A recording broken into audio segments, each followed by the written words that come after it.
Okay, how to handle or avoid current.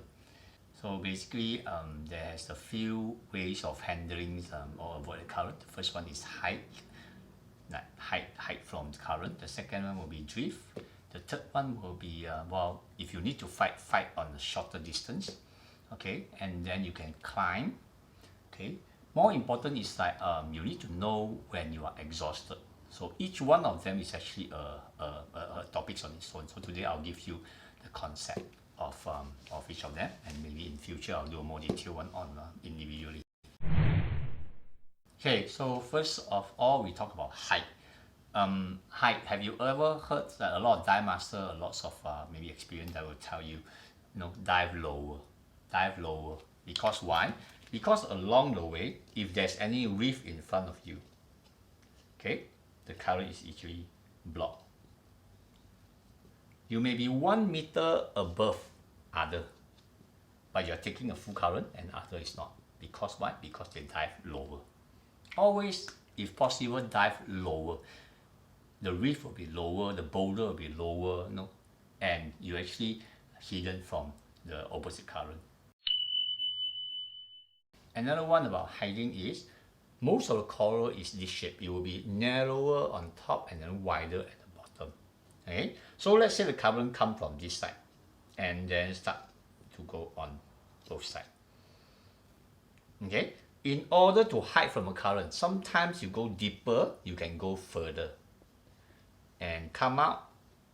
Because why? Because down there more area was actually hidden from the opposite current. Okay, and shallower you have a smaller area to hang around. So basically you can't go far. And how are you going to go this side? No, you can't. Okay, so stay deep until plan your dive properly. Then you end at the last part, smaller parts on top. The second one is drift. Okay, drift dive is an advanced training. So basically, if possible, you want to drift, unless it is a down current. You don't want to drift into a deeper part. Okay, but of course, if you drift, if you know the topography well, you can drift to a deeper part, and then the current release, and then you can go behind, and you use a hike method. So this is what happens. Yeah, a lot of longshore dive is like this, where the longshore current is bringing you. Is a very nice drift. Okay, for this kind of dive, always know where the current start. Drop in the beginning, then drift, but you gotta be very careful of this part. Okay, remember most of the drift dive, they have an ending. The ending will be occur in where here have no current. So you need to know when to turn in. Once you know when to turn in, of course it's from a briefing from a dive master, so if you know the island or anything. Okay, that is where you want to stay.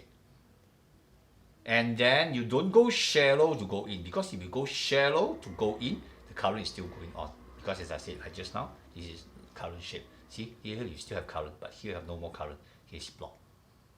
Okay, so when to turn in, this is the most important part. Once you see that you're a little bit away from the reef, it's time to go in. So always stay near the reef. Know when to turn in. Once you turn in, you are hidden from the current. The current will go this side. Sometimes, if it's a very strong current, it will become a down current actually.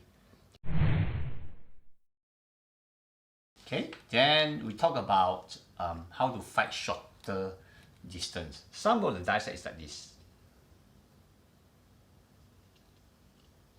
This is from the top, from the top view.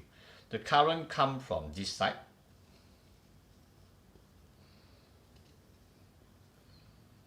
Okay, see, this is a shorter distance, and then you start. Once you fight this, then you drift. You have a long drift. And here got no current because it's hidden away. No current, no current, no current, no current, no current. Fight a bit, and then drift longer. Okay, if you choose the other way now, it is never a good fight. It's dangerous as well because it's exhausting, and also it will consume a lot of air.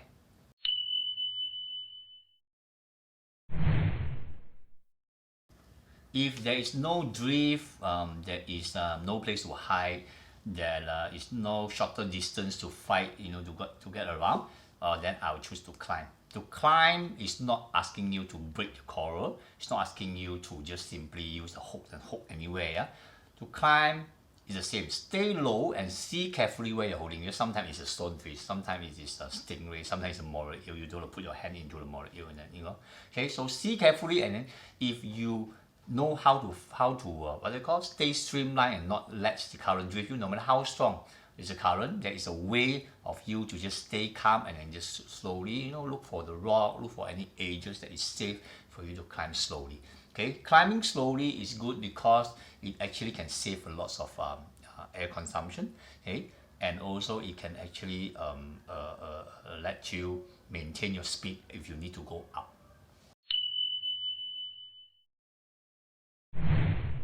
The first thing is you want to know about topography.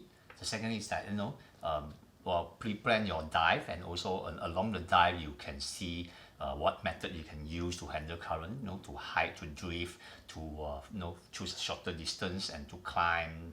Okay, not to get yourself exhausted. Okay, and the third thing is that you want to know whether you can handle or not. You want to know what is a sign that you got exhausted. Okay, meaning that those current is not your leg. It means you're not prepared for those current. Okay, exhausted means that you start to panic. Your breathing is not on your control, so that is you're not really fighting current anymore. You basically are struggling in the current. Okay, so that's not good at all. Okay, and then another way is like you don't even know where you're heading to. You just follow and fight and fight and fight. So that is mentally exhausting. So don't go into that.